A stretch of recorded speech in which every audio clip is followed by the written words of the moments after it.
하나님께서는 저와 여러분들을 보실 때 우리의 모든 삶의 영역을 다 들여다보십니다. 다 세밀하게 관찰하십니다. 그런데 하나님께서 특별히 더 관심 있게 보는 그러한 삶의 영역이 있어요. 이렇게 얘기하면 보통 어떤 분들은 뭐 하나님께서 보나마나 우리가 교회에서 어떤 생활을 하나 보시는 거 아닐까요? 이렇게 생각할 수 있겠습니다. 왜냐하면 교회란, 이 교회의 공동체라는 것은 우리 믿는 자들에게 있어서 너무나 중요한 그러한 공동체이기 때문에 그래요. 여러분, 교회는 어떤 곳입니까? 우리가 이러한 예배를 통해서 하나님의 살아계심을 체험하는 그러한 장소입니다. 하나님의 임재를 경험하는 곳이에요. 또 하나님의 말씀을 또 교육받는 곳입니다. 양육을 받는 그러한 곳입니다. 또 우리가 서로 이런 성도와의 교제를 통해서 사랑을 또 배우기도 하고 또 실천하는 그러한 곳입니다. 그렇기 때문에 이 교회라는 것은 우리 믿는 자들에게 있어서는 너무나 중요한 삶의 1순위가 된다는 것입니다. 자, 그렇다고 해서 우리가 교회 안에서 또 살 수는 없습니다. 교회는 우리가 주일날 나와서 예배드리고 또는 주중에 나와서 예배를 드리지만 하루 24시간 교회 내에서 있어서는 또 안 되는 것입니다. 그렇기 때문에 우리가 실제적으로 더 많은 시간을 할애하는 곳은 교회는 아니고 실제적으로 우리 삶의 현장입니다. 직장이라든가 가정이라든가 이웃이라든가 교회 바깥에서의 이 세상에서의 삶, 사실은 하나님은 이것을 더 면밀하게 우리를 보신다는 거예요. 교회 안에서의 삶도 물론 보시겠죠. 그러나 하나님께서 정말로 우리를 보는 그 관점은 우리가 세상에서 어떻게 사는가, 가정에서 어떻게 사는가, 직장에서 어떻게 사는가, 하나님은 아주 면밀하게 우리를 보신다는 것입니다. 그래서 우리는 이 교회 밖을 나가서 과연 우리가 어떻게 사는가에 대해서 더 묵상하고 더 배워야 한다는 거예요. 과연 어떻게 사는 것이 세상에서 우리가 그리스도인답게 사는 것인가? 자, 첫 번째로 소금과 빛이 되라고 하셨습니다. 자, 주님께서 이렇게 말씀하셨습니다. 마태복음 5장 13절부터 16절까지 보면요. 자, 함께 읽겠습니다. 시작. 너희는 세상의 소금이니 소금이 만일 그 맛을 잃으면 무엇으로 짜게 하리요? 후에는 아무 쓸데없어 다만 밖에 버려져 사람에게 밟힐 뿐이니라. 너희는 세상의 빛이라. 산 위에 있는 동네가 숨겨지지 못할 것이요. 사람이 등불을 켜서 말 아래에 두지 아니하고 등경 위에 두나니 이러므로 집안 모든 사람에게 비치느니라. 이같이 너희 빛이 사람 앞에 비치게 하여 그들로 너희 착한 행실을 보고 하늘에 계신 너희 아버지께 영광을 돌리게 하라. 자, 주님께서는 우리에게 소금이 되라고 하셨어요. 소금처럼 살라고 하셨어요. 자, 그렇다면은 이 소금처럼 사는 것은 뭘 의미할까요? 그 힌트는 바로 마태복음 5장 3절부터 나와 있습니다. 우리가 다 알고 있는 8가지의 복, 우리가 팔복이라고 하죠. 예수님께서 공식적으로 처음으로 복음을 전파하실 때 산 위에 올라가셔서 많은 유대인들 백성 앞에 놓고 이 8가지의 복, 팔복을 말씀하십니다. 자, 우리 팔복을 한번 오래간만에 한번 같이 읽어볼까요? 심령이 가난한 자는 복이 있나니 천국이 그들의 것이며 애통하는 자는 복이 있나니 그들이 위로를 받을 것이며 온유한 자는 복이 있나니 그들이 땅을 기업으로 받을 것이며 의에 줄이고 목마른 자는 복이 있나니 그들이 배부를 것이며 긍휼히 여기는 자는 복이 있나니 그들이 긍휼히 여김을 받을 것이며 마음이 청결한 자는 복이 있나니 그들이 하나님을 볼 것이며 화평하게 하는 자는 복이 있나니 그들이 하나님의 아들이라 일컬음을 받을 것이며 의를 위하여 박해를 받는 자는 복이 있나니 천국이 그들의 것임이라. 아멘. 자, 그때 당시에 이 8가지의 복, 팔복을 들었던 유대인들은 충격을 받았습니다.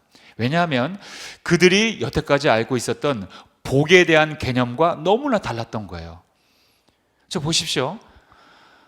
심령이 가난해야 복을 받는데요. 아니, 부자가 돼야 복을 받는 거 아닙니까? 그런데 역설이에요. 반대로 얘기하고 있어요. 주님은 심령이 가난해야 복을 받는다. 또 애통하는 자, 슬퍼해야 복을 받는다. 또 온유한 자라야만 복을 받는다. 의에 줄이고 목마른 자들이 복을 받는다. 긍휼히 여기는 자, 불쌍히 여기는 자들이 복을 받는다. 마음이 청결해야 복을 받는다. 화평하게 하는 자들이 복을 받는다.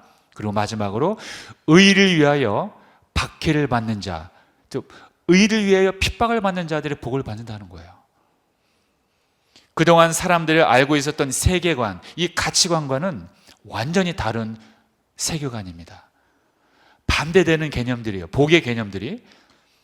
이래서 유대인들은 충격을 받은 것입니다. 아니, 우리가 알고 있었던 가치관과 틀리네. 우리가 알고 있었던 복의 개념과 완전히 반대되네.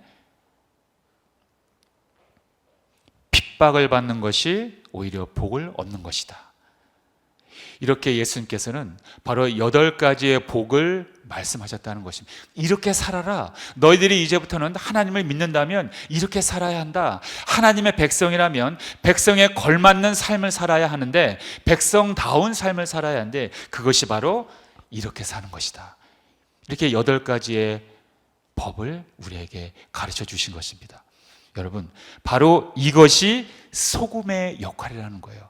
이렇게 사는 것이 소금처럼 산다. 바로 그것을 말씀하는 것입니다. 그래야 이 세상에 마치 소금이 음식의 맛을 내는 것처럼 이 세상에 너희들이 그리스도의 향기를 드러내는 것이다. 그리스도인다운 그러한 맛을 이 세상에 내는 것이다. 이렇게 말씀하시는 거예요. 그리고 결국에는 이렇게 살아야 하나님의 복을 누릴 수 있는 것이다. 이렇게 예수님은 우리에게 말씀하시는 것입니다. 지금은 물질이 많으면 무엇이든지 가능한 세상이 되어버렸습니다. 물론 이 말이 틀렸다는 얘기는 아닙니다. 우리는 물질이 있어야 합니다. 당연히 물질이 있어야 우리가 필요한 것도 구입할 수 있고 또 가난한 사람들을 도와줄 수 있습니다. 물질 그 자체가 악하다는 얘기는 절대로 아닙니다. 또 물질을 모으지 말라는 말은 더더욱 아닙니다. 우린 모두가 다 물질을 많이 모아야 됩니다. 그래야 하나님의 나라를 크게 이바지할 수 있고 또 가난한 사람들을 도와줄 수 있는 것입니다. 중요한 것은 이 물질이 우리를 구원하지는 못한다는 얘기예요. 이 물질이 우리에게 영원한 생명을 주는 것도 아니라는 것입니다. 이 물질 자체가 우리를 어떤 죄에서 자유를 해주는 그런 능력, 그런 건 아니라는 거예요. 재물은 그저 우리의 필요에 따라서 우리의 삶을 도와주는 하나의 물질입니다. 물질. 그 물질을 우리는 사용할 뿐입니다. 그런데 문제는 세상은 그 물질을 숭배한다는 거예요. 그 물질을 만드신, 그 물질을 창조하신 하나님을 예배해야 하는데 우리는 그 물질 자체를 숭배한다는 것입니다. 그것이 우리의 문제라는 것입니다. 예수님께서는 이 땅에 빛으로 오셨지만 빛으로 나타나는 것이 아니라 소금처럼 사셨던 분입니다. 예수님은 자기를 아주 낮추셨어요. 그리고 오직 하나님의 영광을 드러내셨던 분입니다. 그리고 결국 하나님께서 명령하신 그 십자가의 죽음을 선택하셨던 분입니다. 주님은 자신을 위해서 사신 것이 아니라 하나님의 영광을 위해서 사셨고 또 하나님의 말씀에 순종하기 위해서 이 땅에 오셨다는 것입니다. 그리고 결국 그 일로 인해서 가장 큰 수혜자가 누굽니까? 우리예요, 우리. 예수님의 그런 낮아지심 때문에, 예수님이 그렇게 소금처럼 사셨던 이유 때문에 결국 가장 큰 수혜자가 우리가 되었다는 것입니다. 예수님 때문에 우리가 구원받은 거 아닙니까? 예수님 때문에 우리가 죄의 노예에서 자유인이 된 거 아닙니까? 예수님 때문에 우리가 영원한 생명을 얻은 거 아닙니까? 예수님 때문에 우리가 부활의 영광을 보증받은 거 아닙니까? 바로 이 모든 이런 행복한 결론은 예수님께서 소금처럼 사셨기 때문에 우리가 이런 위대한 결론을 맺었다는 것입니다. 모두가 이렇게 팔복을 마음속에 새기셔서 실제로 이 삶의 현장에서 그거와 똑같이 살아가시는 여러분들 되시길 주님의 이름으로 축원드립니다. 자, 두 번째로 우리는 삶의 현장에서 어떻게 살아야 할까요? 자, 따라하겠습니다. 시작. 지혜롭고 순결하라. 하나님은 제자들을 다 모았습니다. 12명의 제자들을 다 불러서 훈련을 시키고 드디어 세상으로 보냅니다. 이제 처음으로 보내는 거예요. 복음을 전도하기 위해서 이제 세상으로 보냅니다. 그런데 보내기 전에 하신 말씀이 있어요. 자, 보겠습니다. 그것이 바로 마태복음 10장 16절부터 20절까지 말씀입니다. 자, 함께 읽겠습니다. 시작. 보라, 내가 너희를 보냄이 양을 이리 가운데로 보냄과 같도다. 그러므로 너희는 뱀같이 지혜롭고 비둘기같이 순결하라. 사람들을 삼가라. 그들이 너희를 공회에 넘겨주겠고 그들의 회당에서 채찍질하리라. 또 너희가 나로 말미암아 총독들과 임금들 앞에 끌려가리니 이는 그들과 이방인들에게 증거가 되게 하려 하심이라. 너희를 넘겨줄 때 어떻게 또는 무엇을 말할까 염려하지 말라. 그때 너희에게 할 말을 주시리니 말하는 이는 너희가 아니라 너희 속에서 말씀하시는 이 곧 너희 아버지의 성령이시니라. 자, 예수님께서 제자들을 세상에 파송하십니다. 이제 본격적으로 제자들이 세상에 나아가서 복음을 전도하기 직전입니다. 그런데 하시는 말씀이 바로 이러한 말씀을 하시는 거예요. 얘들아, 상황이 좋지 않아. 세상이 나를 지금 미워하고 있어. 그렇기 때문에 너희들이 복음을 전할 때 세상 사람들은 너를 적대시할 거야.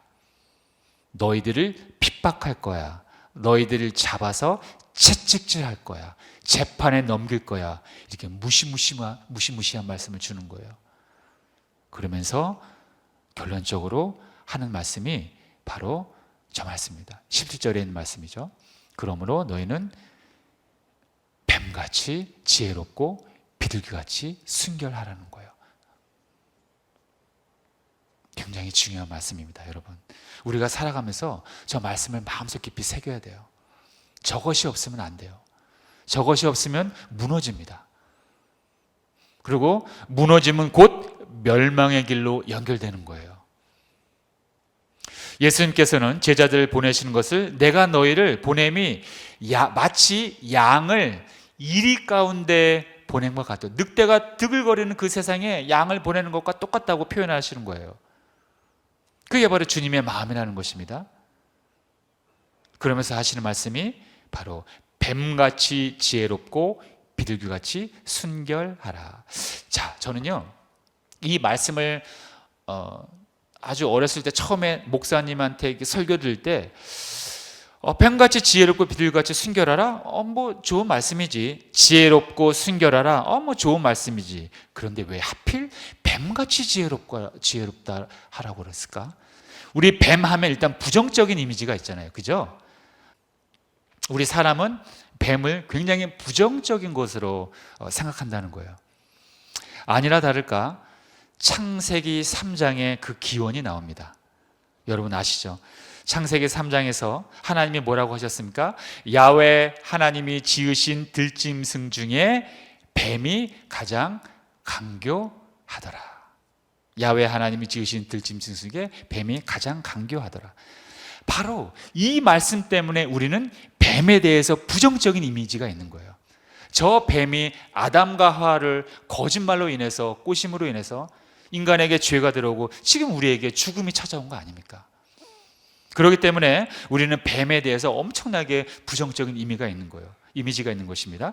그런데 하필 예수님은 제자들에게 복음을 전하러 떠나는 제자들에게 이렇게 말씀하시는 거예요.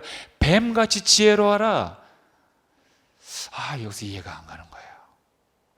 자, 거기서 우리가 해답을 찾을 수가 있습니다. 이 단어의 문제예요, 단어가. 자, 예수님께서 뱀같이 지혜로우라라는 그 지혜라는 단어와 이 창세기 3장 1절에서 들짐승 중에 뱀이 가장 간교하더라 할 때 이 간교함이, 간교와 지혜가 사실 같은 말이에요. 이 히브리어 아룸이라는 단어를 썼어요. 그래서 방금 예수님이 마태복음에서 제자들에게 한 말씀, 너희는 뱀같이 지혜로워라 할 때 그 지혜와 우리가 방금 읽었던 창세기 3장 1절에서 들짐승 중에 뱀이 가장 간교하더라 해서 간교하라는 그 간교라는 말이, 즉 지혜와 간교, 요 말이 사실은 아룸이라는 한 단어에 다 내포되어 있는 말이라는 거예요. 그러니까 좋은 뜻과 나쁜 뜻이 다 같이 들어있어요. 이 히브리 말은 다 그래요. 영어처럼 한 단어 안에 굉장히 많은 의미가 다 섞여 있거든요. 그래서 성경은 이 아룸이라는 단어를 한 단어를 쓰고 마태복음에서는 지혜롭다 이렇게 해석을 하고 창세기 3장에서는 간교하다 이렇게 해석을 한 겁니다. 자, 그럼 이 말 뜻이 뭐냐? 하나님께서 뱀을 처음에 만드셨을 때 여러분 처음부터 막 이렇게 거짓말하고 간교하는 그러한 뱀으로 만들었을까요? 아니죠. 그건 아닙니다.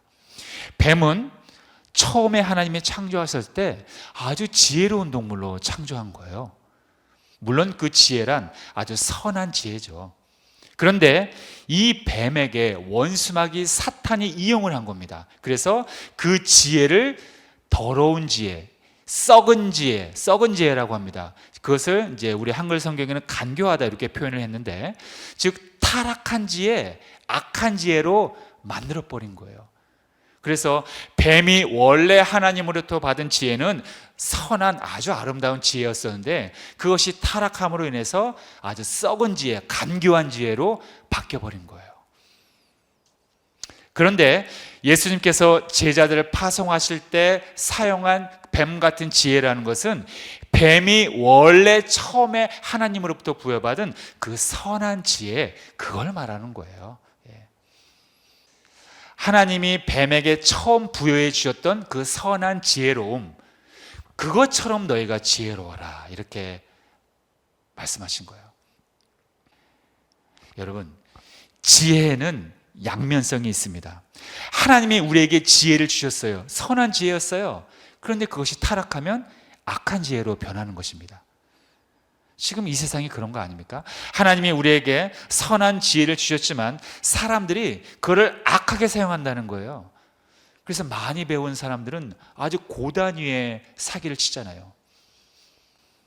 그러니까 우리가 지금 조심해야 됩니다. 우리 대한민국이 이렇게 많은 축복을 받았지만은 그것을 하나님의 영광을 위해서 사용하지 않고, 선교하는 데 사용하지 않고, 전도하는 데 사용하지 않고 자꾸 타락하고 많은 사람들을 죄 가운데로 인도하는 데 사용한다면, 이상한 막 사상과 문화를 만들어내서 사람들이 막 타락하는 쪽으로 이끌어 간다면 결국에는 멸망한다는 거예요.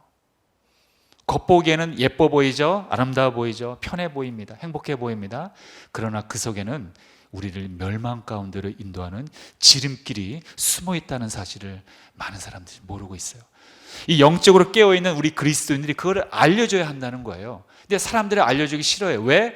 내가 조롱을 당하니까 그 조롱이 두려운 거예요. 그러나 두려워할 필요가 없습니다, 여러분. 창피할 필요가 없어요. 예수님께서 우리를 지켜주시는데 왜 그걸 자꾸 두려워합니까?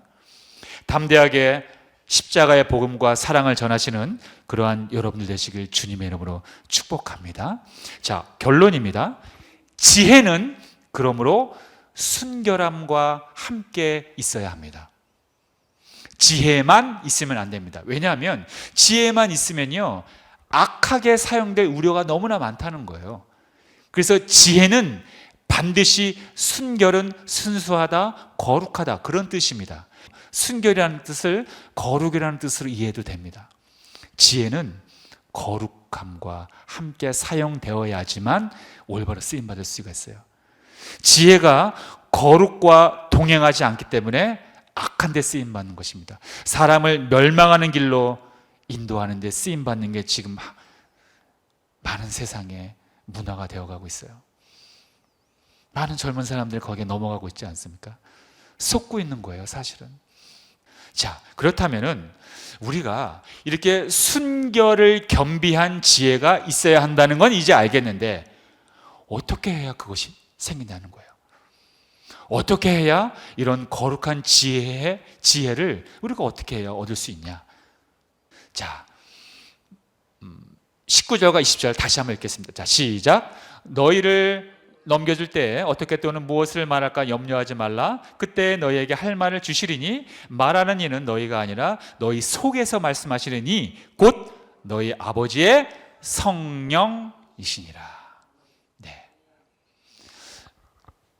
제자들아, 너희가 이제 나의 복음을 전할 때 분명히 재판에 넘겨질 거야. 사람들이 너희들 잡아다가 감옥에 넣고 채찍질할 거야. 그때 너희들은 스스로 변론을 해야 되는데, 이 나에 대해서, 이 기독교에 대해서 변증을 해야 하는데 너희들이 무슨 말을 할까 염려할 것도 없어. 너희들이 할 말을 누가 해주신다고요? 성령님이 무슨 말을 할지 생각나게 해주신다는 거예요. 참 놀라운 하나님의 능력입니다. 우리는 막 염려하잖아요. 걱정하잖아요. 여기서 내가 무슨 상황, 어떻게 말을 할까? 염려할 필요가 없다는 거예요. 이것이 하나님만이 우리에게 주시는 놀라운 능력입니다. 세상이 절대로 줄 수 없는 능력이라는 거예요. 즉 우리의 순결한 지혜의 공급자는 누구라고요? 성령님이라는 것입니다. 이것이 오늘의 결론입니다. 그래서 우리가 성령의 충만함을 받아야 된다는 거예요.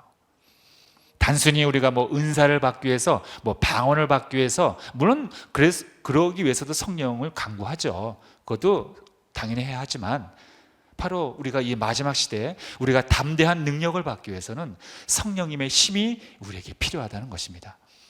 그래서 우리는 성령님으로부터 오는 그러한 거룩한 지혜를 우리가 받아야 된다는 것입니다.